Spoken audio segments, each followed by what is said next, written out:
Aujourd'hui, le Congo a un problème majeur.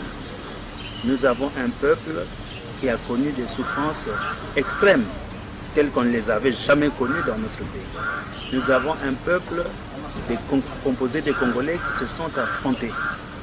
Aujourd'hui, dans notre pays, les Congolais se regardent en chaîne de faïence. Ça veut dire qu'il y a une crise de la confiance. Mais ça veut dire surtout, et c'est ça qui est plus important, ça veut dire qu'aujourd'hui, les Congolais sont divisés, ils sont éclatés, ils sont écartelés, avec deux sentiments majeurs qui habitent les uns et les autres.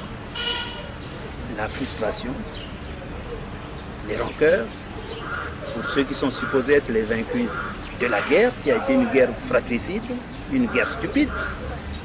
Et de l'autre côté, vous avez les peurs et les craintes, même les craintes de revanche, de la part de ceux qui sont supposés être les vaincus de cette guerre que, je répète, être stupide. Alors, devant une telle société où il y a une crise de la confiance, la première des mutations, le premier grand changement, la première des mesures qu'il faut prendre, c'est certainement organiser la restauration de la confiance entre les Congolais. Il faut que ce pays soit uni et il faut donc que les Congolais conviennent dans leur pluralisme sociologique, qu'ils conviennent qu'ils n'ont pas autre chose à faire que d'accepter cette coexistence qui nous oblige à peupler ensemble ce pays.